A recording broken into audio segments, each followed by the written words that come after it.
que se instalou no país, que não aceitava críticas, né? E quanto a ele, as suas ponderações não eram bem vistas, e chegaram a qualificá-lo como comunista. O grande Freire, com seus profundos pensamentos e que chegou a um reconhecimento internacional, no meu ponto de vista, ele teve esse pecado de colocar a sua ideologia, né, dentro dos princípios pedagógicos, e isso é uma visão toda particular minha, né, mas eu acho que qualquer visão ideológica dentro da pedagogia é um problema muito sério, né? Porque a pedagogia tem que dar os elementos para o aluno desenvolver o conhecimento, a sua crítica, a sua opinião e tentar impor um modo de pensar, me parece não ser absolutamente dentro dos princípios pedagógicos, né? Essa perspectiva da criticidade que estamos vendo, ela tem um caráter mais contundente sob o olhar da filosofia, além da educação, por esses aspectos e peculiaridades que estamos observando aí. Todo esse projeto, aliás, congrega basicamente essas duas posições da filosofia e da educação. Mas é importante o anúncio dessa interpretação, que está presente, em especial, sobre esse elemento em estudo, a crítica, nesse ponto da nossa conversa, para situar essa particularidade, proporcionando uma antecipação dos possíveis olhares que sobre ela poderão recair. Outros olhares, na verdade, né? Aí já no próximo slide. O senhor vai me dizendo quando passar, tá? Sim, pode deixar.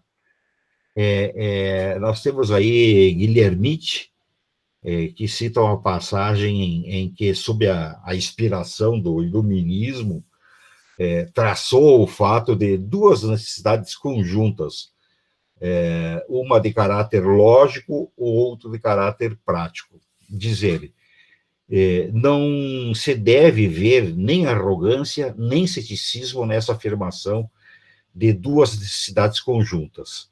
Uma de caráter lógico, seria contraditório que existissem duas filosofias verdadeiras, a outra de caráter prático, que é preciso pensar por si próprio. Assim, se exprime o essencial do criticismo como verdade de Auclaron. Kant teve a convicção profunda de traçar uma linha divisória dos tempos, pelo simples fato de ter podido sentir-se plenamente como filho do seu século. O que o autor oferece com essa citação me parece um olhar bem pontual quando ele se refere nos primeiros princípios metafísicos da doutrina de direito, da metafísica de costumes do próprio Kant, quando ele diz, aí acho que deve estar no próximo slide, isso aí. Assim, diz Kant, né? Assim, se a filosofia crítica se anuncia tal qual uma filosofia que nunca existira antes, ela não faz outra coisa do que aquilo que foi feito, que será feito e que precisa ser feito por todos aqueles que projetam uma filosofia de acordo com o seu próprio plano. Bem, assim, de um modo ou de outro, Kant não deixa de exaltar o aspecto da criticidade quando ele diz que precisa ser feito por todos aqueles que projetam uma filosofia de acordo com o seu próprio plano. Então, com a ausência da crítica, é possível se configurar um estado de passividade nocivo ao cidadão na medida em que ela não poderá avançar além dos muros, dos paradigmas, especialmente para o enfrentamento das manipulações normalmente poderosas que tentam direcionar o sujeito para condições que interessam, via de regra, a alguns poucos, que cada vez mais acabam dominando os destinos da humanidade em direção aos seus interesses, normalmente carregado de fortes doses de egoísmo e egocentrismo. E salientando que isso sempre acontece de forma inconsciente e consciente também, né? Mas me parece, é difícil medir, mas me parece muito mais inconsciente. De qualquer forma, o que importa é a existência dessa manipulação em nossa vida. E além do aspecto do desenvolvimento da capacidade crítica, de forma assim, individual, é importante se ter a empatia para essa necessidade sobre o ângulo da própria sociedade, na medida em que, entendendo e compreendendo a sua importância, se encare com uma normalidade essa particularidade, já que ela deve ser exercida por todos, ou deveria, né? Eu acabei elaborando um possível círculo virtuoso da sabedoria, que está no próximo slide, que é um aperfeiçoamento do fluxograma do conhecimento demonstrado anteriormente, de modo que a crítica se insere no processo de construção do juízo máximo possível, de uma forma efetiva, presente nessa rotação contínua pela busca da verdade e da própria sabedoria em um nível mais avançado. Então, a sabedoria estaria rodeada aí a partir dos dados, se transformando em informação, sendo produzido conhecimento, sendo refletido, entrando para o campo da crítica, que é o que estamos destacando, para continuamente retornar ao ciclo e continuar o processo de forma infinita, né? E a pesquisa continua depois com Kant, com Eran Gascon, Goleman, Aristóteles, Euclides, Wood e Smith.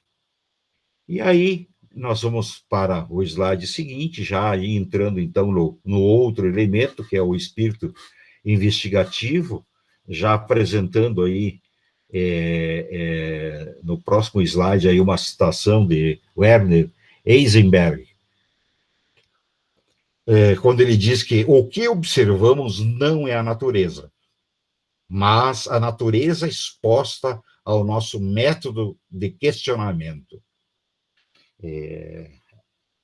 Eu acho que ela traz aqui um conteúdo muito, muito forte, né, da importância do exercer a crítica exatamente por esta forma de enxergarmos a vida, né? É o que o Heisenberg quer dizer, no meu ponto de vista. A investigação decorrente da própria criticidade que estávamos conversando até então é o caminho que nos leva a novas descobertas e a melhoria permanente da vida. Tem uma colinha aqui que diz uma definição do dicionário da Apple, que de se tratar de uma averiguação sistemática de algo, inquirição, indagação, apuração. Ela também faz uma referência a ser um ato de esquadrinhar, perscrutar minuciosa e rigorosamente. Achei bem pontual e bem oportuna essa definição do dicionário. Bem, quanto ao espírito, o mesmo dicionário, ele, dentre muitas definições, o qualifica como sendo uma ideia ou intenção predominante, significação real. E aí, nós temos aí, no próximo slide, aí, uma fala de Gleiser que oferece uma questão totalmente introdutória ao tema, em análise, já que, em primeiro lugar, poder-se-ia questionar qual sua importância e qual a motivação para se ter o espírito que poderia impulsionar a curiosidade e se buscar a investigação, além de formar esse elemento que se apresenta como um dos componentes para o segundo construto, que estaremos vendo melhor na sequência também. Então, Gleiser diz que o que vemos no mundo é uma ínfima fração do que existe. Muito do que existe é invisível aos olhos, mesmo quando aumentamos nossa percepção sensorial com telescópios, microscópios e outros instrumentos de exploração. Tal como nossos sentidos, todo instrumento tem um alcance limitado. Como muito da natureza permanece oculto, nossa visão de mundo é baseada apenas na fração da realidade que podemos medir e analisar. A ciência, nossa narrativa descrevendo aquilo que vemos e que conjecturamos existir no mundo natural, é, portanto, necessariamente limitada, contando-nos apenas parte da história. Isso se insere dentro daquela máxima socrática, né? Só sei que nada sei, obviamente. E que é um dos maiores presentes para o investigador, né? Ter essa noção, sempre à flor da pele. Aqui, nessa definição, Gleiser oferece um testemunho para o tema de uma qualidade consistente, abordando sob o aspecto mais elementar todo esse ambiente que se busca sobre o espírito investigativo em si, né, como um dos elementos básicos para essa busca de um estado mais consciente, que, em suma, são potencialidades positivas em direção às virtudes, né? Potencialidades naturais e biológicas do ser humano diante da dimensão da vida em que ele está inserido e do que se sabe até o momento, que é uma estreita e humilde fração apenas, né?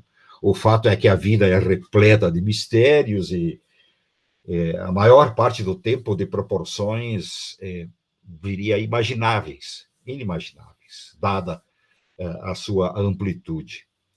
E a cada novo momento na linha do tempo, é possível surgir uma nova descoberta, o que modifica, e que pode modificar parcial ou até completamente a forma de ver ou de viver a vida, né? Gleiser, ele utiliza o termo incognoscível como sendo algo que está além da ciência para apontar para o fato que sempre existirão situações em que a mente humana não possui aptidão para o desvendamento, mesmo que gradativamente ele avance rumo a mais e mais descobertas. Me parece que esse posicionamento de humildade, poderíamos qualificar assim, perante a própria vida, talvez seja o ponto mais salutar que se possa adotar para a ciência e para as pessoas de uma forma geral, pois acaba combatendo diretamente a tendência que se percebe do ser humano, no sentido de ser pretensioso em relação aos animais, a toda a espécie de vida e, quiçá, diante do próprio elemento mineral.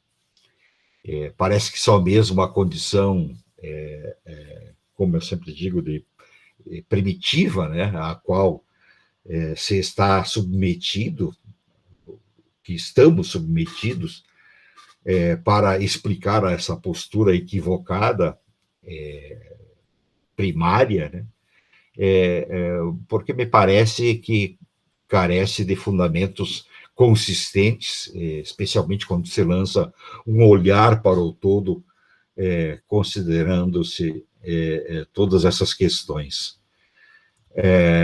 No próximo slide, nós temos aí uma outra citação de Gleiser, quando ele observa que buscamos conhecimento, sempre mais conhecimento, mas precisamos aceitar que estamos e permanecemos cercados por mistérios. Eu acho, assim, que com essa citação dá para fazer um fechamento dessa breve apresentação, né, bem resumida aí, desse elemento, e depois a minha pesquisa continuou com Kant, Rius, o próprio Gleiser, Bayes, Larousse, Wood, Smith, o Abagnano, já Piaçu, Marcondes, Coelho, Kierkegaard, Bacon, e assim por diante. Bem, podemos seguir adiante, já no slide seguinte, nós entramos, então, no elemento virtude, e também começamos com uma citação aí de Confúcio, quando ele diz que, se referindo à virtude, ainda não vi ninguém que ame a virtude tanto quanto ama a beleza do corpo. Essa crítica de Confúcio me parece uma pérola quando se quer falar sobre virtude, né? Porque já comentei com vocês que me parece tão lógico, né, que o desenvolvimento das virtudes, dos conjuntos virtuosos, em sua essência, né, ultrapassando os paradigmas daqueles padrões que nós vivemos, onde o mercado nos acaba estabelecendo e nos confundindo com valores que se sobrepõem à virtude real, né? E esse um dos problemas da própria pedagogia, ultrapassar as questões que nos são demandadas, de forma a que a pedagogia trate das questões humanas e que não são demandadas e que são essenciais. Desculpa. E, dentre elas, evidentemente, está todo o conjunto das virtudes. E aí, entrando assim num contexto do dia a dia, da nossa vida, né, a gente vê que alguns dos comportamentos sociais sempre acabam caminhando na contramão do processo civilizatório, é o andar de ré. Um bom exemplo disso é o comportamento das torcidas nos estádios de futebol. A gente viu agora aí, né, na Eurocopa, aí o comportamento, né, das torcidas é uma coisa assim absolutamente sem noção, né, de civilidade alguma, né. É interessante que quando a gente vai para o interior, cidades menores, isso não acontece na medida em que a concentração de pessoas aumenta e e o nível de convivência aumenta, acaba acontecendo alguns retrocessos inexplicáveis, né, como esse tipo de comportamento. Nós temos aí no próximo slide aí uma citação do Freire, quando ele lembra que comprometer-se com a desumanização é assumi-la e, inexoravelmente, desumanizar-se também. Acho que vem bem a propósito disso que nós estamos conversando. E também nós temos no próximo slide aí uma citação do neurocientista Antônio Damasio, que possivelmente vocês já tenham ouvido falar, porque ele é reconhecido como possivelmente o mais famoso, o mais reconhecido neurocientista da atualidade, né? É um português, que, a propósito desse pensamento anterior citado de Freire, ele advertiu que é necessário educar massivamente as pessoas para que aceitem os outros, porque se não houver educação massiva, os seres humanos vão matar-se uns aos outros. Vejam que nada mais, nada menos, Damásio fazendo uma afirmação absolutamente profunda, né? E que é um fato que no nosso dia a dia, e especialmente no senso comum, não temos essa preocupação com esse possível destino se não nos educarmos, né, e não caminharmos para um desenvolvimento cognitivo adequado. Aí nós temos no próximo slide, eu trouxe aí numa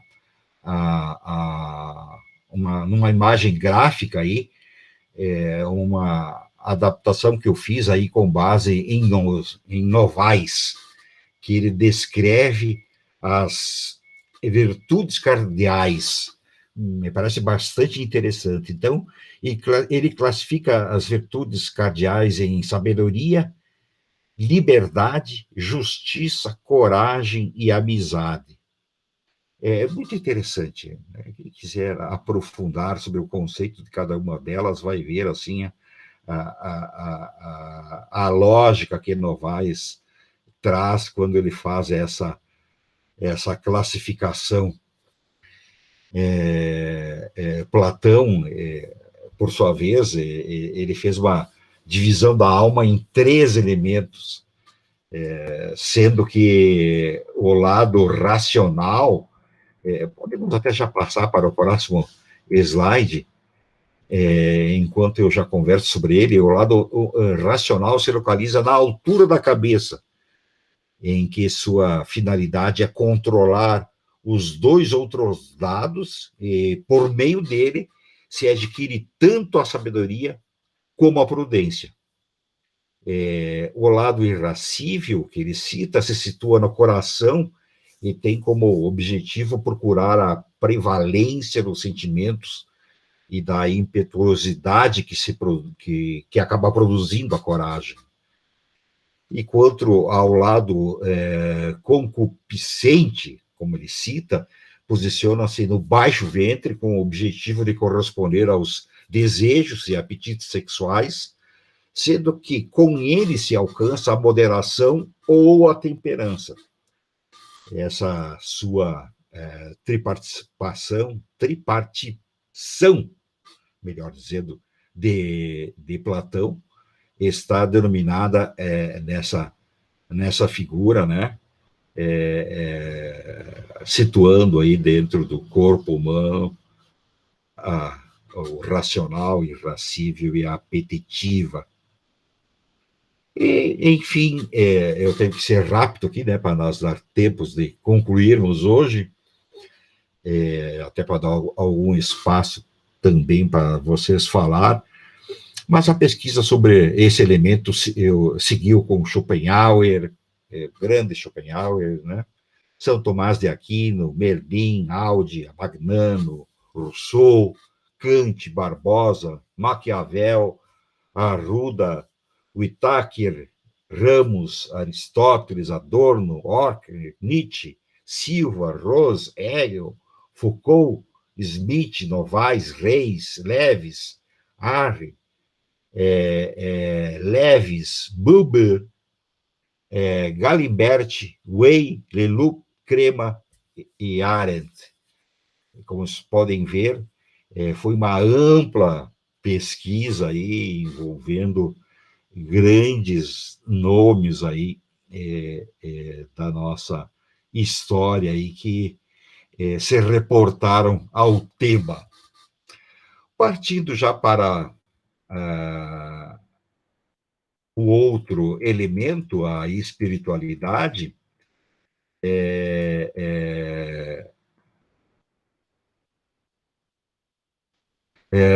o que é realmente a espiritualidade, né? Antes de buscarmos a definição do dicionário aí, é bom sair perguntando, além disso, o que é realmente espiritualidade, para que ela serve, para que serve, já que estamos no meio acadêmico, né? E qual o sentido de cientificidade que se pode aplicar, se é que pode, não seria mais uma das dispersões lógicas pensar na espiritualidade? Bem, buscando as respostas para essas questões, de todos, o que eu acho é que de todos os elementos analisados na pesquisa, possivelmente... Carlos, Oi? Só um elemento, quando você fala de espiritualidade, eu achei muito legal a tua reflexão, e um aspecto sobre espiritualidade, quando vem espiritualidade, a gente pensa em religião, mas espiritualidade, é claro, está além da religião. Eu só quero fazer uma ligação entre espiritualidade e religião. Estava no encontro da Dalai Lama e o Leonardo Boff. E o Leonardo Boff, ele fez uma pergunta para o Dalai Lama. Ele disse, qual a melhor religião? Aí o Dalai Lama, ele respondeu, a melhor religião é aquela que te faz melhor. E ele esperava que ele dissesse o budismo, não sei o quê. Daí e o Dalai Lama disse, não tem sentido você ter uma religião se ela não te faz melhor enquanto ser humano. Pois é. Aí é o sentido da espiritualidade. Mas não vou te atrapalhar, que a questão é tempo, né? Pode ir em frente. Mas é bem oportuna a tua observação, Geraldo, até porque é muito comum, especialmente no senso comum, né, se confundir espiritualidade até com o próprio espiritismo, né? Que são coisas absolutamente distintas, né, em termos, né, em significados, melhor dizendo, né?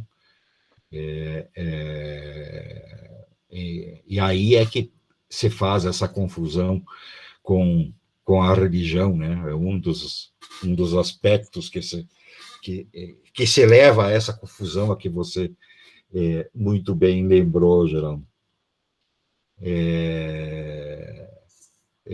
Mas, enfim, de todas as formas, possivelmente, de todos os elementos que foram levantados como essenciais para a busca de um estado mais consciente, possivelmente a espiritualidade seja o mais controverso, exatamente por essa mistura com a religião a que o Geraldo acaba de se referir. Tem o dicionário acaba definindo, o dicionário que eu pesquisei aqui, um dos básicos, foi o da Apple, né?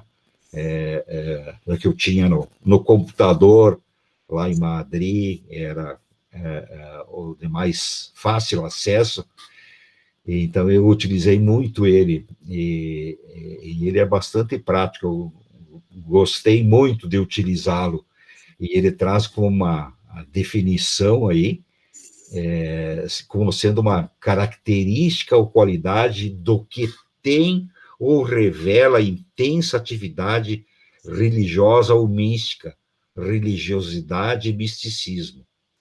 Então, vejo bem que num dicionário básico, que não é da filosofia, ele mesmo faz um link muito forte com a religiosidade, além de um misticismo, né? Já no dicionário do Abagnano, nós temos aí já eu coloquei aí numa figura que está no próximo slide,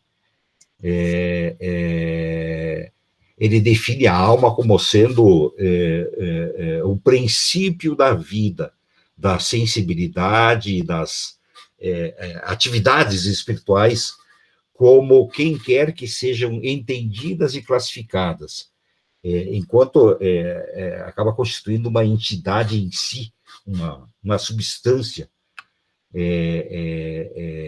E sobre o espírito, Abagnano, dentre várias considerações,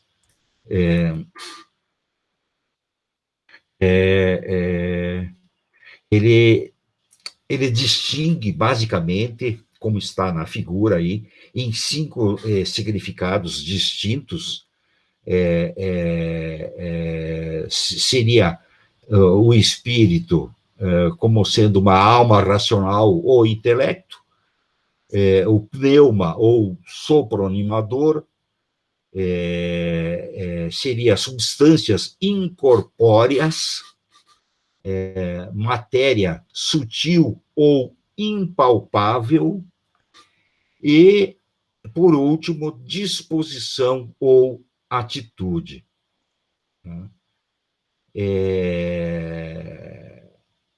Muito interessante, no meu ponto de vista, o que o dicionário trouxe, porque realmente ele foi fundo, porque o conjunto dessas 5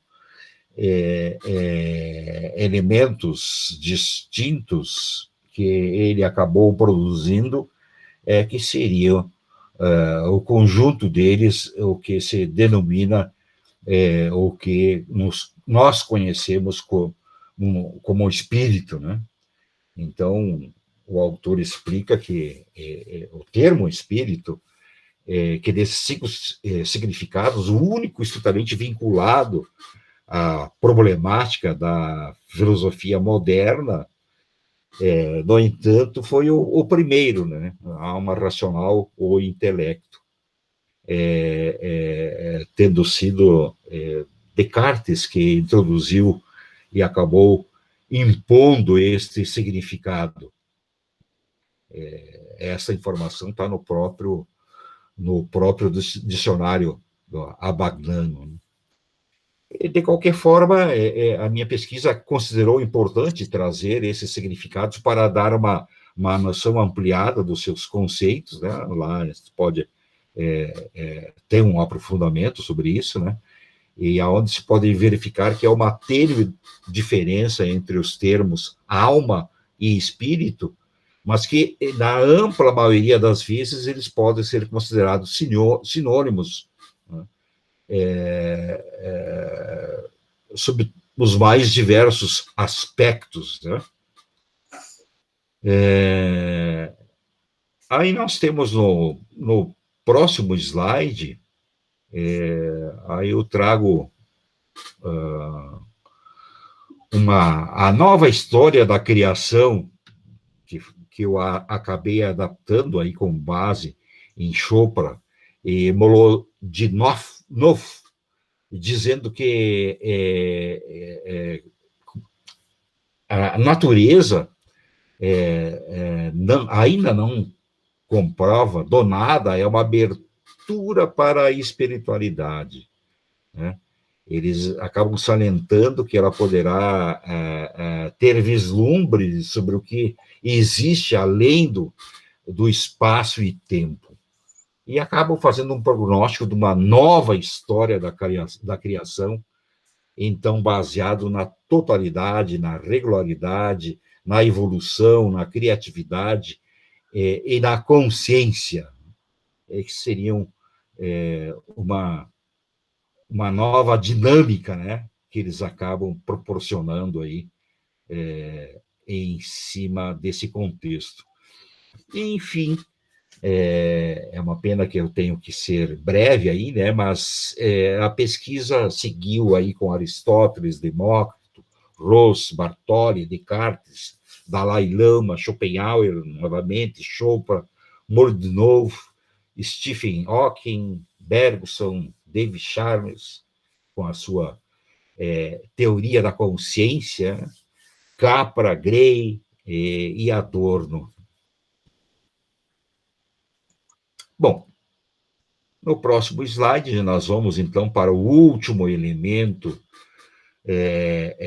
apurado aí para a tensão ou uma aproximação de um estado mais consciente, que acabei denominando o agir comunicativo, até como, talvez, indiretamente, um pouco até inconscientemente, uma homenagem a Habermas, porque me parece claramente que foi o pensador que mais se dedicou ao tema comunicação.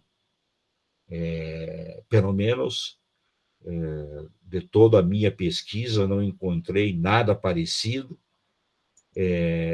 Claro, muitos e muitos pensadores falam sobre isso, mas a pesquisa de Habermas esteve muito, muito focado, e o que ele produziu e o que ele nos trouxe, nos deixou sobre esse processo comunicativo é amplamente rico, né?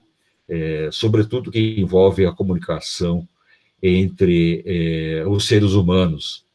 E por isso mesmo que busquei, especialmente nele, na pesquisa aí, a boa parte da fundamentação para justificar por que a comunicação é tão importante assim para fazer parte de um conjunto de elementos fundamentais e básicos para se expandir a consciência e ter uma capacidade, né, cognitiva, com capacidade de conviver adequadamente.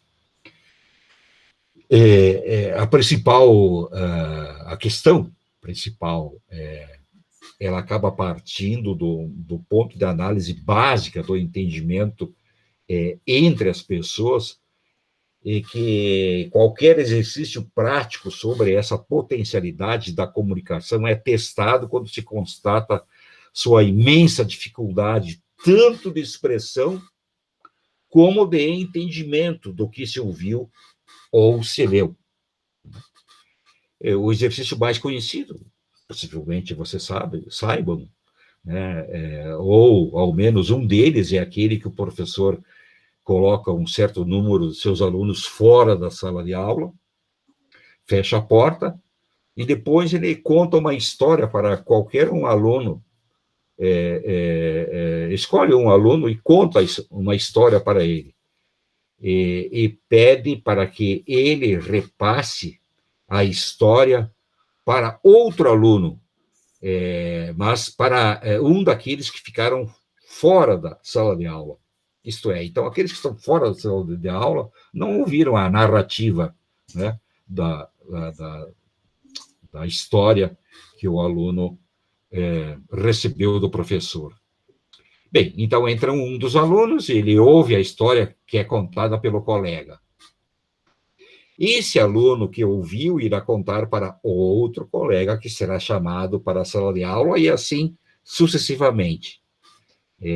Ao final, quando o último aluno entra na sala de aula, ele acaba ouvindo uma história bastante, e às vezes muito diferente daquela contada pelo professor inicialmente. Obviamente que esse exercício não determina qual a maior dificuldade, ou seja, a de falar ou de ouvir, mas o fato de que dessas duas atividades humanas são exercidas com uma precariedade imensa.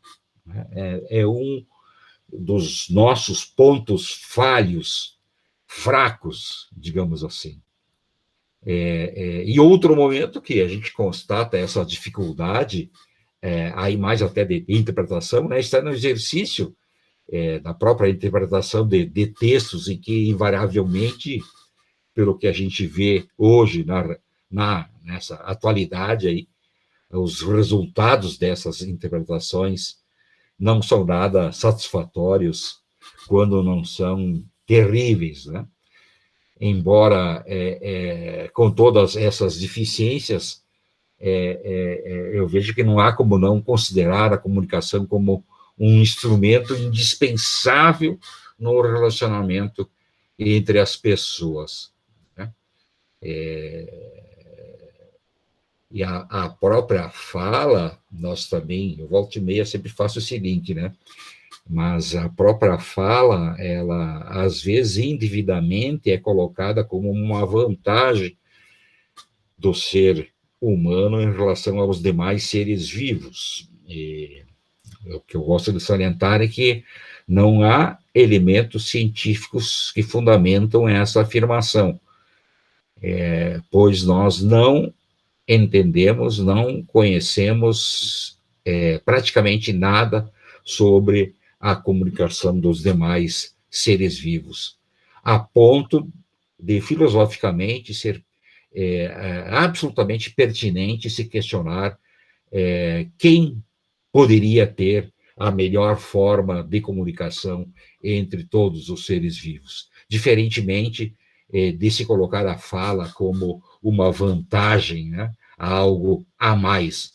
Quer dizer, analisando sobre os aspectos científicos, além de filosóficos, dá para chegar a essa conclusão que realmente é um ponto fraco, extremamente fraco, do ser humano. Aí nós temos no próximo slide aí, que vamos ver se está certo aqui, que a comunicação, ela só acaba ocorrendo, eu acho que aqui, vamos ver se nós estamos no slide 25, né? Eu acho que no slide anterior ainda, tem a citação aqui de Charles, que quando ele diz que ela só ocorre com um certo grau de excelência quando a mensagem é auferida e percebida com o mesmo sentido com o qual ela foi transmitida, podendo ser feita de várias maneiras, por meio da linguagem verbal ou não verbal, mas que seja um procedimento completo e coerente, né? Importante essa citação de Charles, que me parece que as deficiências humanas são tão imensas que imaginar uma situação de comunicação com excelência fica mais para o campo utópico, né? Aí nós temos, eu acho que é onde estava no slide seguinte aí, a afirmação de Maturana, ele acaba entendendo que a dinâmica básica para operar em um sistema social humano é a linguagem. É muito interessante a forma como ele coloca. E dessa forma, os intercâmbios da língua acontecem de modo periódico até o instante em que o método leva seus organismos a esferas consensuais incógnitas, ou que não se intersectam. O mesmo autor, ele acaba citando, então, pontualmente, que palavras constituem operações no domínio de existência como seres vivos, dos quais participam na linguagem, de tal modo que o fluir de suas mudanças corporais, posturas e emoções tem a ver com o conteúdo de seu linguajar. O que fazemos em nosso linguajar tem consequências em nossa dinâmica corporal. E o que acontece em nossa dinâmica corporal tem consequências em nosso linguajar. Esse testemunho de Maturana, ele diz respeito a essa interligação da dinâmica corporal e a linguagem, de forma que acaba se produzindo uma dinâmica conjunta entre esses dois elementos, o que acabam tendo como se fosse uma personalidade única, diria assim. Para Maturana, que gostei muito do que encontrei na pesquisa, né? Nessa relação entre linguagem e dinâmica corporal, a emoção do ser humano tem a função de direcionar as ações do sujeito, como ponto crucial, né? Quando se discute exatamente o papel e a importância do agir comunicativo do Habermas, que estou utilizando aqui como sinônimo, né, de comunicação. Né? Enfim, as pessoas, elas tendem a se encantar com o milagre da vida, com a sua complexidade, com a sua beleza, e acabam se inserindo nela como o ser mais importante, né? Esse é um dos maiores defeitos que temos, e isso a gente vê dentro da própria pesquisa, é o que a gente tem que fugir, né, para não ser isento, né, não é que não sejamos o mais importante, e talvez nem o menos importante, mas não tem nada a ver, nós não temos elementos para fazer essa qualificação da forma como a gente, consciente ou conscientemente, se percebe. Essas limitações e ignorâncias do ser humano ao seu estado, enfim, acabam o levando a um não vivencial da sua real potencialidade limitada, né? E a verdadeira condição que se está inserido, até porque você tem pouca ideia da realidade animal, vegetal, mineral, enfim, de tudo que constitui a vida como a conhecemos, né? Enfim, diante de tudo o que pode ou deve ser, né, em toda a sua magnitude, que talvez nunca consigamos alcançar diante dessas limitações. Aí no próximo slide aí nós temos aí Nietzsche, quando ele fez uma consideração importante sobre essa dificuldade a que eu me refiro do não saber. Então, ele diz que o ser humano, como toda criatura viva, pensa continuamente, mas não o saber. Não o sabe, mas não o sabe. O pensar que se torna consciente é apenas a parte menor, a mais superficial, a pior, digamos, pois apenas esse pensar consciente ocorre em palavras, ou seja, em signos de comunicação, com o que se revela a origem da própria consciência. Em suma, o desenvolvimento da linguagem e o desenvolvimento da consciência, não da razão, mas apenas do tomar consciência de si, da razão, andam lado a lado.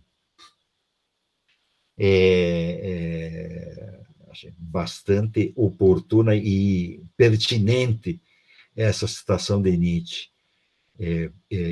Retornando lá para Habermas, em um processo de comunicação quando ele é mediado linguisticamente, né, há unicamente 3 critérios de abrangência universal, que nós podemos ver lá no próximo slide, pelos quais as pretensões de validade podem ser confrontadas, né,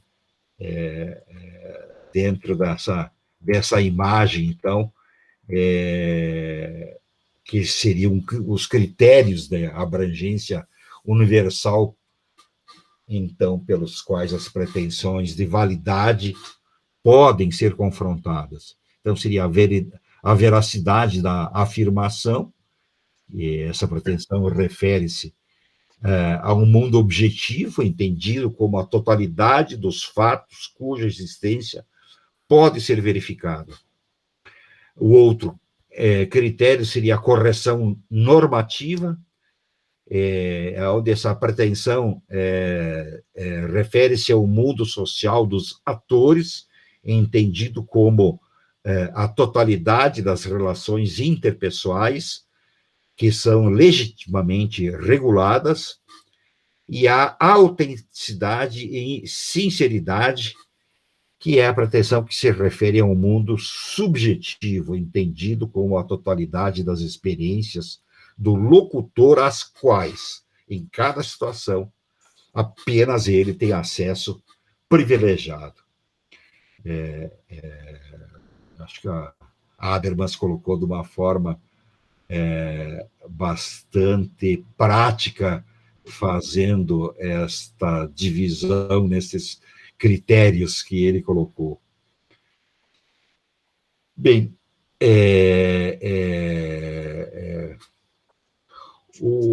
essa citação de Habermas, eu encontrei em Pinto, né, numa obra dele, que ele acabou concluindo que, depois de trazer essas considerações de Habermas, que por meio da suplantação da visão mística, com seu caráter unificador, com o abandono da relação sujeito, solitário, dominante e consciente, frente a um objeto dominado e cognoscível, surge a necessidade dos atores em comunicação chegarem ao entendimento quanto à pretensão de validades criticáveis. Uma conclusão que ele acabou fazendo em cima do que Habermas trouxe. E a pesquisa seguiu, então, basicamente, né, com Habermas, com Fey, Deleuze, Guattari, Baxo, Vaz, Epicure, Kant, dentre outros. Muito bem. Então, assim, nós apresentamos na corrida, né, e muito brevemente, né, os 10 elementos que constituem essa busca de um estado mais consciente. Nós podemos ir para outro slide, onde nós estaremos entrando, então, no fechamento do tema, né, quando ele foi organizado aí e apresentado como a pirâmide para esse estado mais consciente. Enquanto vocês podem ir olhando a figura aí, eu poderia dizer que tem se formado esse estado mais consciente, constituído por esses 10 elementos. Eu acabei separando por similaridade em 4 dimensões, por isso que acabou se formando aí, acabei utilizando a figura da pirâmide para dar uma organização a eles, né? E que cada uma dessas 4 dimensões acabaram se configurando em 4 construtos elementares que concebem essa pirâmide, que pretende ser uma proposta voltada à emancipação do sujeito. Talvez no futuro eu aprofunde isso, até a professora Terciane, que foi uma das professoras presentes na banca, na defesa da minha tese, ela me sugeriu, ela gostou muito e sugeriu que eu também desse uma denominação para cada um dos construtos, mas isso eu ainda não o fiz. Bem, mesmo se apresentando com questões capitais, esses elementos que constituem as circunstâncias para se potencializar o humano em condições, digamos assim, ínfimas, de viver e conviver, ao menos com uma dignidade cidadã mínima, mas real, e talvez mesmo com uma desigualdade social e econômica amenizada, sempre será alvo de questionamentos e debates, né? Isso me parece que nunca terá fim. Talvez milhões e milhões de anos, mas, enfim, quanto mais questionamentos acontecer, muito melhor para o seu aprimoramento. Aqui, aprimoramento é uma regra que tem que ser valorizada, né, para toda e qualquer situação que envolve não só o ser humano, mas a própria vida, né, como predicado que alicerça e constitui a própria filosofia como um elemento impulsionador. Enfim, cabe salientar também a necessidade de se manter um direcionamento determinado e forte numa direção, ou seja, criar-se e manter-se um foco, visto que nenhuma outra estratégia produz tanto e melhor do que a existência de um cerne de todas as atenções e ações. Isso não pode ser um motivo para que não se discuta qual realmente é o estado consciente necessário. Trata-se apenas de uma cautela para que algum excesso de entusiasmo ou qualquer outro motivo possa dispersar, digamos, o necessário caminho para o ponto central da questão, mantendo-se, digamos, uma linha determinada, vigorosa, né? Se prendendo na figura que está nesse slide, então, nós temos a imagem do estado mais consciente com seus construtos descritos na própria base, né, da pirâmide, para dar uma dinâmica distinta da sua constituição pelo relance de um único olhar, né? A imagem proporciona essa vantagem, né? Então, cada construto é um dos 4 pilares da pirâmide que simboliza graficamente o estado mais consciente, condição para se alcançar uma autonomia individual e pessoal, né? Então, na separação aí nós temos um construto formado pela imaginação, pela flexibilidade criativa, experimentação e meditação. O segundo construto foi juntado o raciocínio lógico, a criticidade e o espírito investigativo. O terceiro construto, a virtude e espiritualidade, e o quarto, o agir comunicativo. Enfim, se estruturou esse estado mais consciente em 4 construtos em decorrência do que foi apurado na pesquisa, que podem ser colocados como as principais deficiências em termos de aptidões cognitivas e ativas, diria assim, dentro do nosso atual estágio evolucionário do ser humano.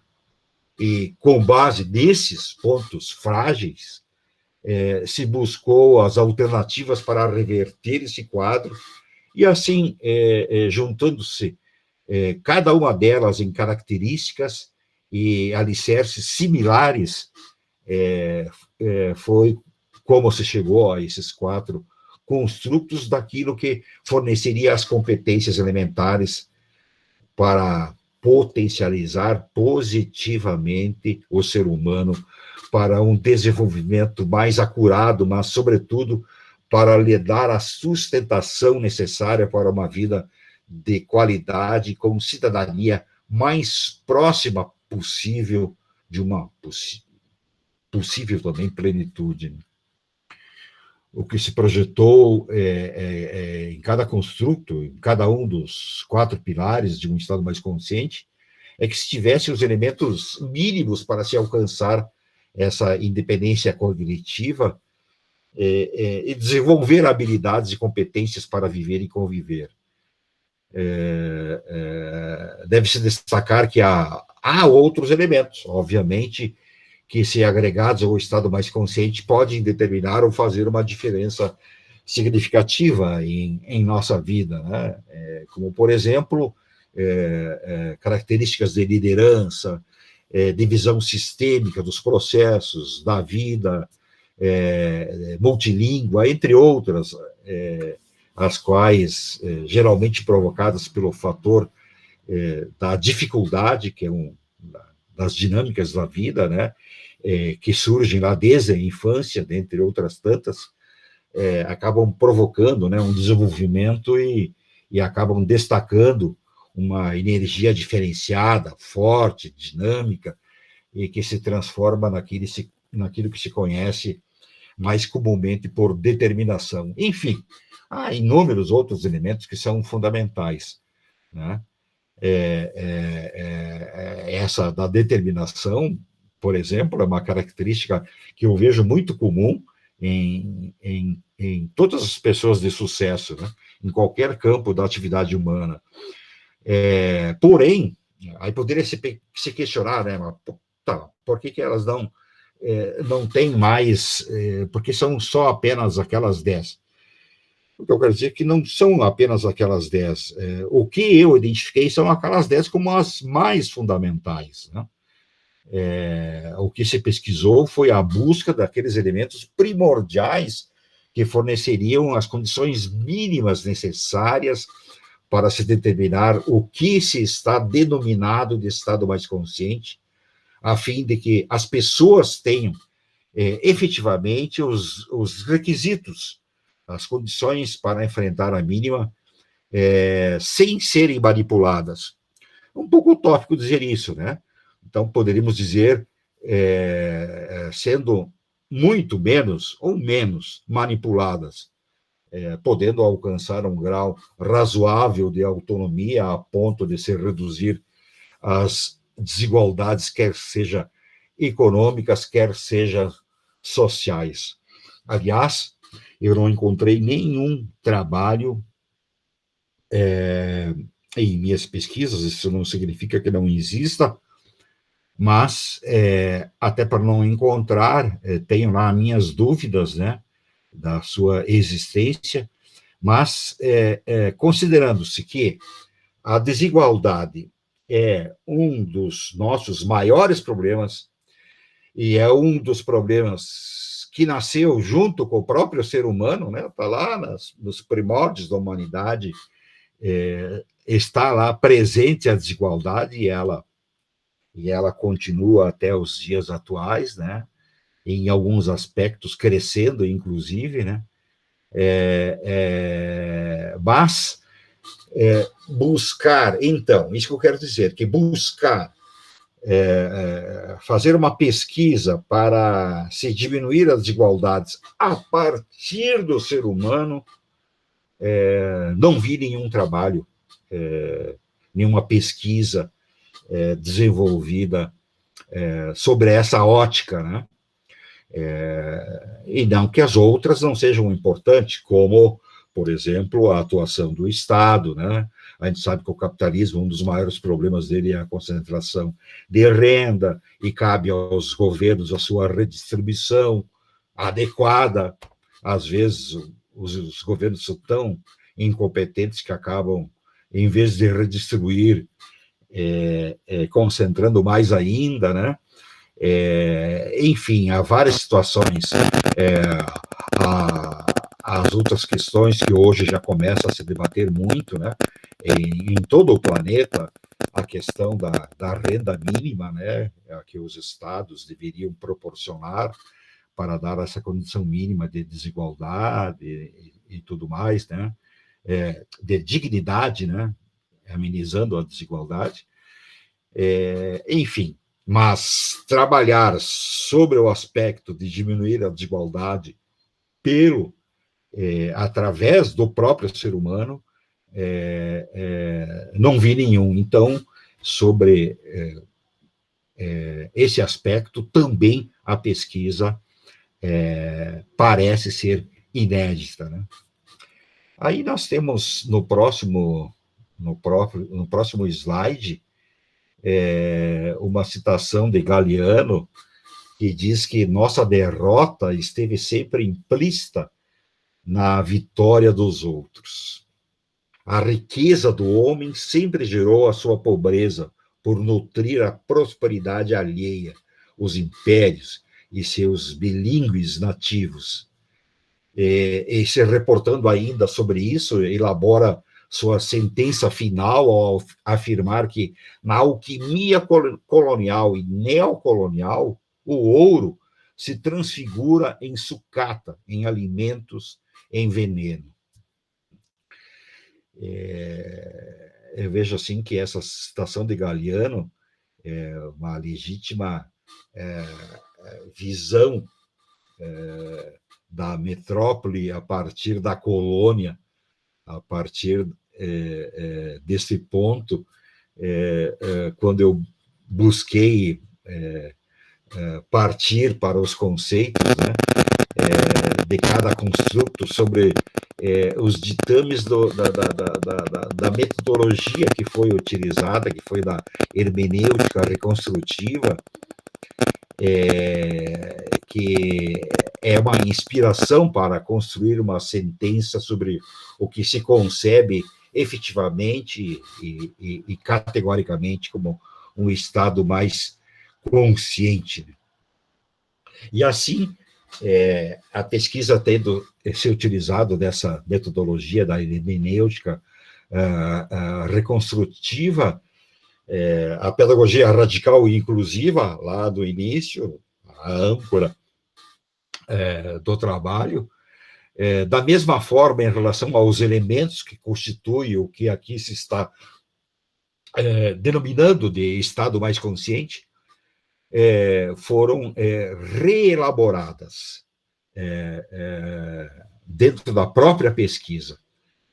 E aí, nós temos aí no próximo slide, primeiro a figura do fluxograma de sabedoria que eu já tinha apresentado, né? Que, sob a luz da hermenêutica reconstrutiva, juntamente com o próximo slide que nós temos aí, que eu tinha apresentado esse círculo virtuoso da sabedoria, eu acabei revendo a composição inicial dessas duas imagens apresentadas,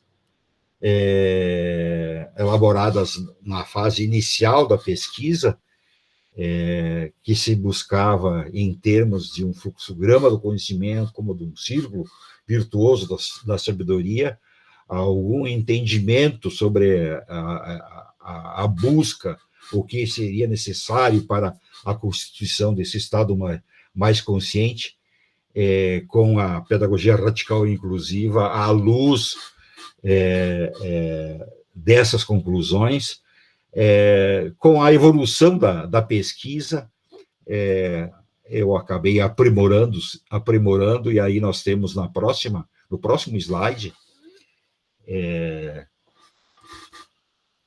um aprimoramento dos outros dois anteriores, como um círculo virtuoso e contínuo da sabedoria, então partindo dos dados, para a informação, para a reflexão, para o conhecimento, para a reflexão contínua, para a crítica, para a prática, para a reflexão final, que é quando se chegaria à sabedoria, que deve ser continuamente retroalimentada com novos dados, novas informações, enfim, executando continuamente o círculo de forma que essa sabedoria se mantenha atualizada e permanente dentro daquilo que é possível, né? Nos é possível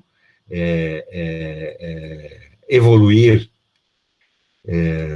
diante das nossas limitações.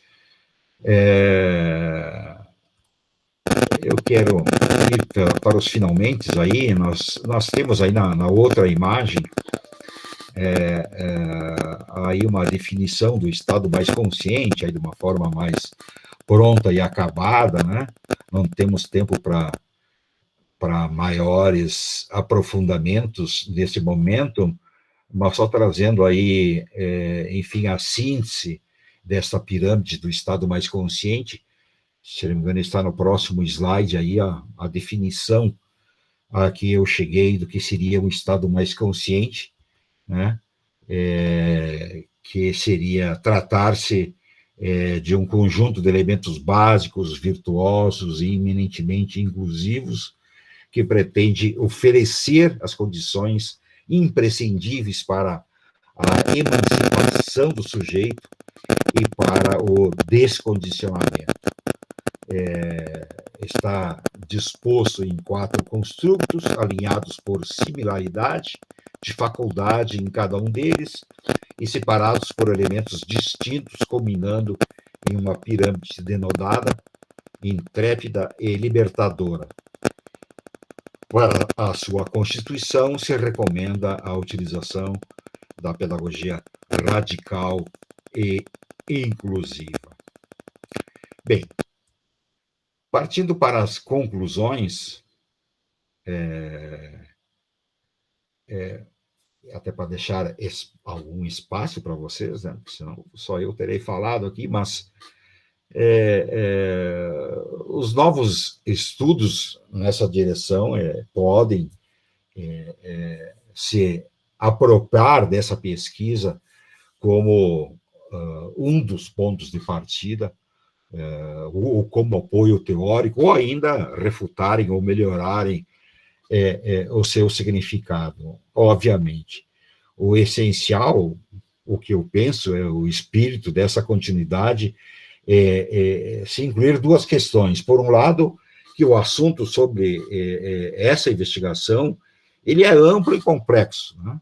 E, por outro lado, que, apesar disso, o debate social, filosófico, pedagógico, na busca por esse estado mais consciente, não pode parar. Nesse ponto, utilizando o velho provérbio japonês, que eu ouvi do próprio Iran Gascon, né? O importante não é o dedo apontando para a lua, mas a lua. Bem, como está no slide aí, né? Não há nada definitivo, muito menos uma conclusão, visto que uma conclusão fechada não seria científica, nem filosófica, e nem pedagógica. Assim, eu quero dizer que cada circunstância é apenas um estado momentâneo de coisas, de modo que esta situação avance e gere outros fatos que irão eliminar outras circunstâncias e outras conclusões em uma espiral sem fim, idealmente, assim como o círculo virtuoso do saber e do não saber na possível evolução da complexidade da consciência humana. Por outro lado, as conclusões são sempre acabam sendo acompanhadas com um certo grau de audácia.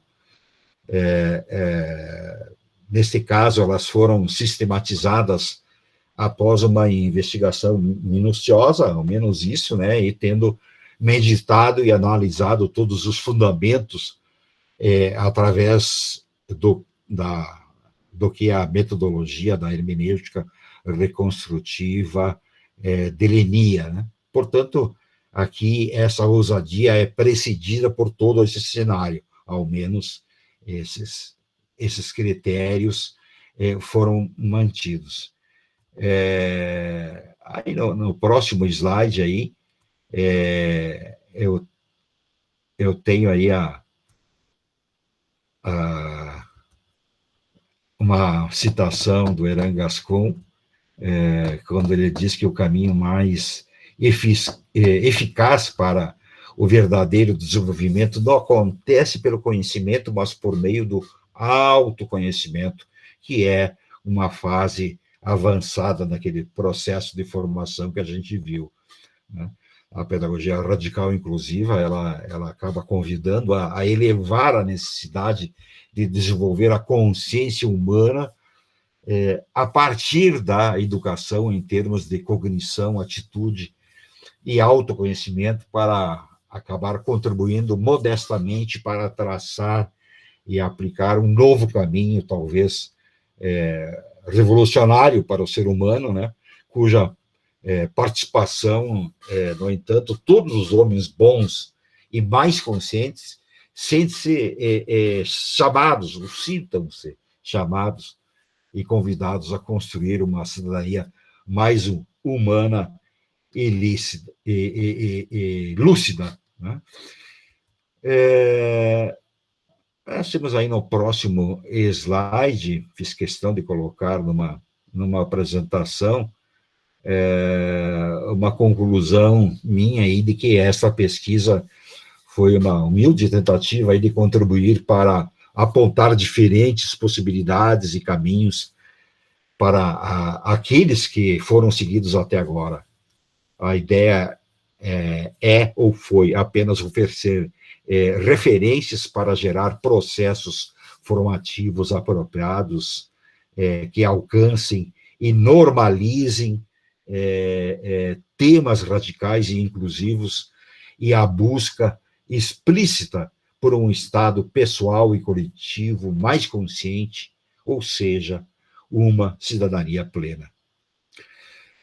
Enfim, a decisão e a ação podem vir em parte da filosofia e da pedagogia, mas, acima de tudo, terão a ver com toda a consciência humana. E o último slide aí, eu acabo trazendo aí uma conclusão aí, que desde esse esforço investido, que eu espero que no futuro, e graças à educação baseada na consciência e orientada a favorecer uma cidadania mais consciente, possa-se afirmar que o ser humano obteve êxito completo no projeto de sua própria existência. Bem, essas duas últimas aulas foram um aprofundamento do tema da consciência, né, que foi a minha pesquisa, mas confesso que a minha alegria maior foi poder ter trazido para vocês todo o trabalho do professor Agustin, que, como eu tenho dito, eu sinceramente acredito que ele mereceria, no mínimo, um prêmio Nobel, dado a envergadura do trabalho absolutamente consistente sobre todos os aspectos, inédito sobre vários ângulos, começando lá por incorporar o pensamento oriental, né, que absurdamente se ignorou até hoje, praticamente, e seguindo por outros tantos, né, até chegar a dignificar, distinguir quais os temas denominados radicais que são importantes, que fazem parte do contexto do que poderíamos chegar a um conjunto de virtudes da vida, colocá-los no currículo como mais uma dimensão, enfim, o conjunto da obra do Agostinho. Espero que vocês tenham mais do que a minha própria tese, que aí já o aprofundamento dela é algo mais complexo, mas que vocês levem dessa aula o conhecimento, né, dessa proposta de um sistema pedagógico atual, novo, revolucionário, adequado ao que se entende hoje por necessidades de um novo ser humano. Bom, a minha pretensão era chegar no máximo às 11 horas para deixar espaço para debate, alguma contribuição do Geraldo, também além dos comentários da Aline, da Fabiana e da Denise. Eu gostaria que depois, pelo WhatsApp, se vocês quiserem, me dar de presente um feedback, algumas linhas, algumas palavras sobre o conteúdo das aulas, sobre o que foi visto e sobre a forma como eu abordei isso, e pode e deve ter crítica, seria um presente mesmo. Vocês não são obrigados a fazer isso, mas se o fizerem, irei considerar como um presente. Bem, eu teria que te... agora, no final, eu quero traduzir todo o teu trabalho naquele monte de palavras aí do último slide. E a palavra mais bonita que eu encontrei ali, e com muito significado, é traduzida em português. Obrigado. Obrigado pelo teu esforço, por tudo que você fez. Thank you, asante, merci, spasibo. Eu creio que tudo se traduz no obrigado. Obrigado. Obrigado por tudo. Eu creio que você fez um esforço homérico para esse trabalho. Não é fácil, e trouxe uma teoria, assim, de grande importância. Então, eu acho que eu te cortei, daí se você quiser continuar comentando, e daí abrimos espaço para elas conversarem. Nós, só contando uma experiência para as mestrandas, na segunda-feira, era dia 12, como proposta, nós fizemos aquela mesa redonda em abertura do semestre letivo do curso de pedagogia na Universidade do Planalto Catarinense. Nós trabalhamos a temática pedagogia da morte em tempos de pandemia. O Clóvis está viajando, então ficou somente eu, o Vamberto e o Carlos. E foi das 19 às 21 horas, e até nós terminamos, para também não ficar algo assim muito enfadonho, porque de repente, depois de 2 horas, eu creio que é um limite com a palestra, com debates. Mas foi um trabalho muito exitoso, excelente. Os comentários que eu tenho recebido de lá são excelentes, e eu creio que eu estou vendo a possibilidade de levarmos para outros espaços essa palestra. Então, o Carlos, que eu quero falar para vocês, ele vai abrir um evento na Colômbia, ele está coordenando um eixo da revista da Universidade, Fundação Universidade Regional de Blumenau, a FURB, que é uma instituição municipal em Blumenau. Então, o Carlos está coordenando um eixo voltado à pedagogia radical, inclusive numa revista do mestrado da FURB.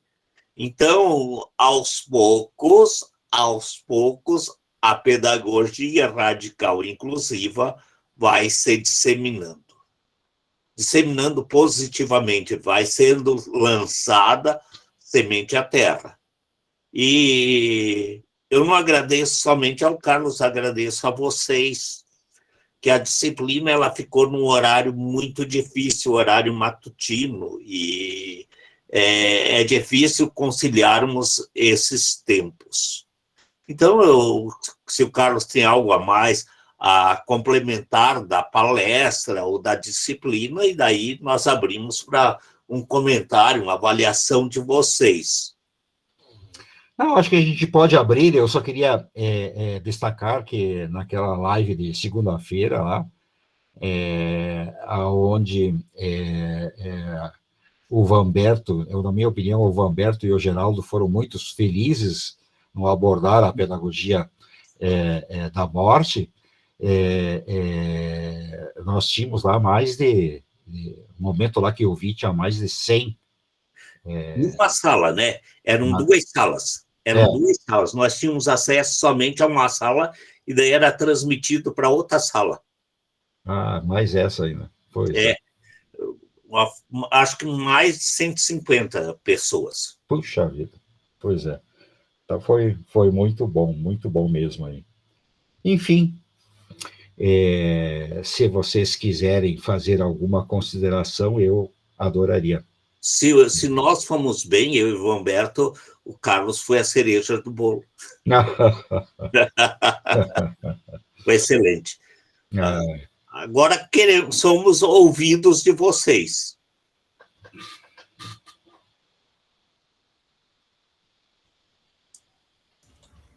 Bom, então eu vou iniciar. Sim, posso... Pode ser, Aline, pode ser, eu falo depois. Pode falar, Denise, eu aguardo. Bom, então eu só quero falar, assim, um pouquinho de todo o meu respeito e admiração pela pedagogia radical e inclusiva e por todo esse trabalho que vem sendo feito pelo professor Carlos Roberto e pelo professor Geraldo. Eu e a Fábio, além das aulas que nós assistimos, assim, nós tivemos a oportunidade de estudar um pouquinho mais sobre o tema da criança como pedagoga. E para mim, assim, foi muito interessante, muito importante, porque eu consegui ver de um ângulo que eu, como pedagoga, não havia tido essa possibilidade anterior. Então, realmente, acredito que este trabalho vem surtindo efeito em despertar um pouco mais dessa consciência, né? Eu acho que, primeiramente, em nós, como profissionais da área da educação, como pedagogas que somos. Então, eu quero dizer que eu estou bem contente por ter a oportunidade de participar dessas aulas e aprender um pouco mais sobre temas que são tão urgentes e que não são falados, que ficam ocultos, assim, na pedagogia, por exemplo, como a própria pedagogia da morte mesmo, né? Eu fiquei bem surpresa quando foram anunciadas essas possibilidades de trabalho, porque eu nunca nem tinha ouvido falar sobre isso. Como assim a pedagogia da morte? O que será que isso tem a nos ensinar? Então, são temas muito novos, eu estou falando para mim, pelo menos, assim, e que são bem urgentes, assim, no campo e na área da educação. Então, eu só quero agradecer muito por essa oportunidade. Muito obrigada mesmo. Assim como a colega Denise, né? Eu também quero agradecer muito o trabalho do professor Carlos, do professor Geraldo, também a troca entre colegas, eu acho que isso foi bem válido. E como o nosso seminário já traz no seu nome, né? A busca pelo Estado mais consciente a partir da pedagogia radical e inclusiva. Então, eu acho que também a pedagogia da morte é algo que nunca tinha parado para ler, pensar, acho que foi um tema muito relevante a ser discutido aqui. Concordo quando a Denise fala da questão da criança como pedagoga, né? Porque no dia a dia a gente não para fazer certas reflexões e poder aprofundar também um pouquinho mais da questão do meu trabalho, que é sobre o pré-natal, que também é algo que não é tão trabalhado, né? E que a gente não ouve falar tanto aqui. Então, de poder também expor isso e compartilhar, ouvir um pouquinho do que os colegas trouxeram também. E juntando isso tudo, né, com o professor Carlos e o professor Geraldo, que trouxeram para nós a base disso tudo e com certeza vai ser a busca um estado mais consciente, então que a gente possa continuar pesquisando sobre esses temas que foram a nós colocados nessa disciplina. Muito obrigada. Bom, eu vou só complementar o que as meninas já disseram, né? Não tenho muito a mais a acrescentar com relação ao que elas já trouxeram. Simplesmente agradecer, foram temas que realmente a gente não escuta muito nem na graduação, nem no nosso processo formativo, né? E que fazem parte do nosso cotidiano. Então, conhecer outras perspectivas também sobre esses assuntos foi bem bacana, assim. E eu aprendi bastante, porque foram assuntos assim que eu precisei estudar e ler outras coisas, conversar com os colegas para poder compreender, porque só na aula acho que não bastou, né? Porque gerou curiosidade, gerou outras inquietações sobre os temas. Então, foi muito bom a gente poder conhecer outras coisas. Obrigada. Obrigado a vocês. E o que deu para sentir a partir de Lages, que essas temáticas têm uma penetração muito consistente no meio dos professores. A fala foi 1 hora e 5 minutos, e o debate 55 minutos. É muito difícil, que normalmente numa palestra, a pergunta de quem convidou faz uma pergunta para não ficar envergonhado, aí um professor que é solidário também faz outra pergunta, e lá do meio dos acadêmicos surge o aluno interessado que faz uma pergunta, 3 perguntas é o suficiente. Então, se nós deixássemos, ia para umas 3 horas, e depoimentos de pessoas que estão no ensino superior, que uma perdeu o pai, outra que ela perdeu a mãe, daí foi para a alfabetização e não foi trabalhado com ela a questão da morte. Então, hoje, ela se recorda, além de outros depoimentos. Então, eu creio que o nosso grupo não pode morrer por aqui. E nós temos que tentar, no canal do Djalma, trabalhar a pedagogia, a criança como pedagoga e a pedagogia pré-natal. Vocês topam esse desafio?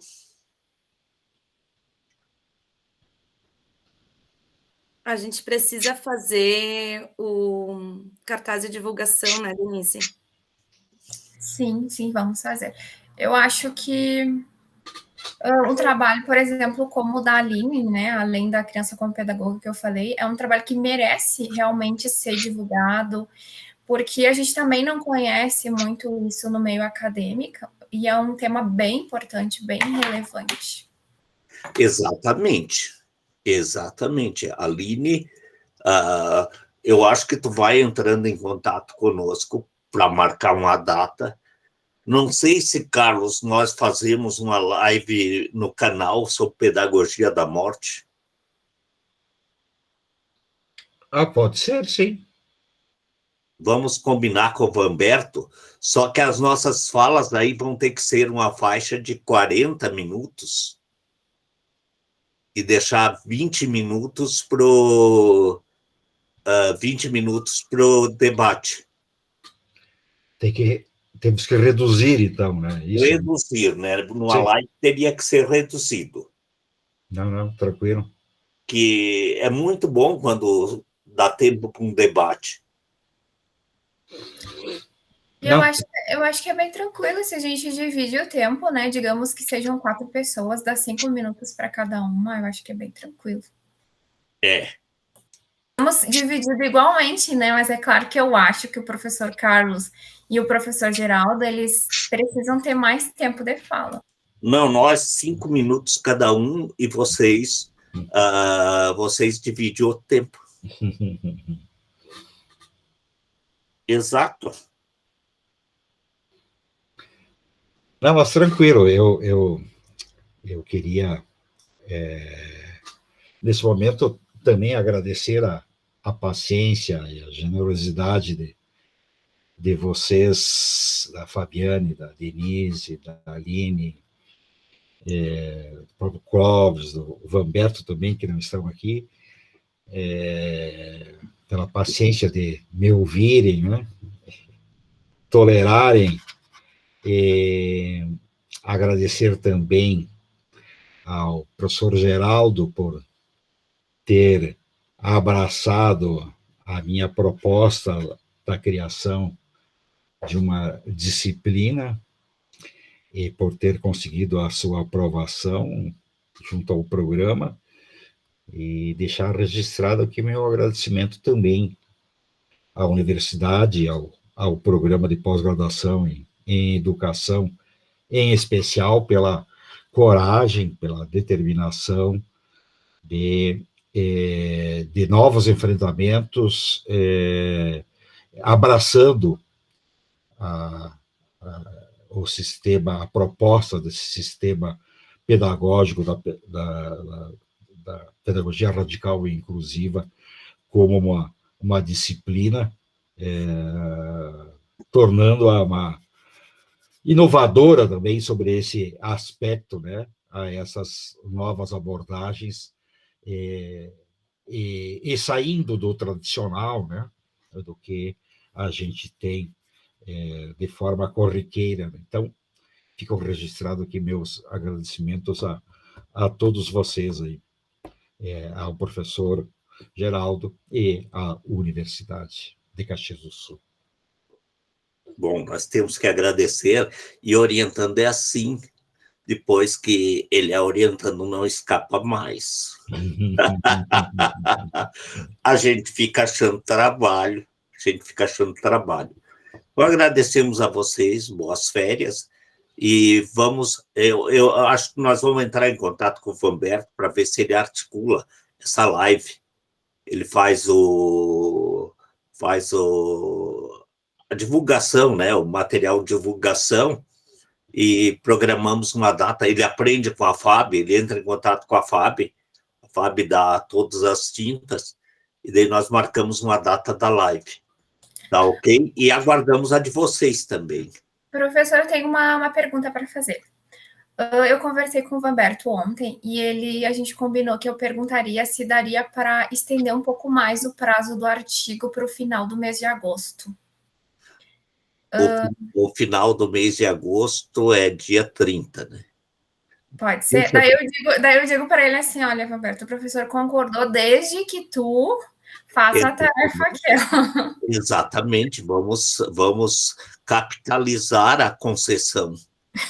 Vamos capitalizar a concessão, desde que o prazo está nas mãos do Vanberto. Então, tá ok. Grande abraço a vocês, o que necessitarem, estamos aí. Eu já conhecia a Aline, a Denise, o Clóvis eu conhecia, mas a gente... o Vanberto, eu já venho caminhando com ele há bastante tempo e não conhecia a Fabiane. Muito legal também trabalhar com você, Fabiane. Foi muito bom trabalhar com você. Os demais, eu não posso ter... Eu já tenho elogios porque são meus orientandos. E você eu não conhecia de sala de aula, mas é muito legal. Esperamos nos encontrar em outros momentos. Um grande abraço. Eu só gostaria de reiterar que, como vocês sabem, eu sou jubilado, né, tanto da Caixa Econômica como da UX, e estou fazendo o que eu me programei na vida, isto é, pesquisando, não exerço e não aceito nenhum convite para atividade remunerada, não que eu tenha uma grande aposentadoria, muito pelo contrário, mas porque eu defini isso como um propósito de vida. Sendo assim, eu sempre terei, salientando isso porque sempre terei a maior prazer e maior satisfação em responder qualquer questionamento ou contribuir com qualquer ideia que vocês venham a demandar. Enfim, contem sempre comigo. Muito bem. Eu agradeço a acolhida no grupo. né, caí de paraquedas a convite do Vanberto, mas foi muito bacana. Então, eu agradeço a acolhida de todos. Muito obrigada. Então, tá ótimo. Um abraço para vocês e encerramos por aqui. Tchau, tchau. Tchau, gente. Até mais. Tchau. Eu vou ser transparente com vocês.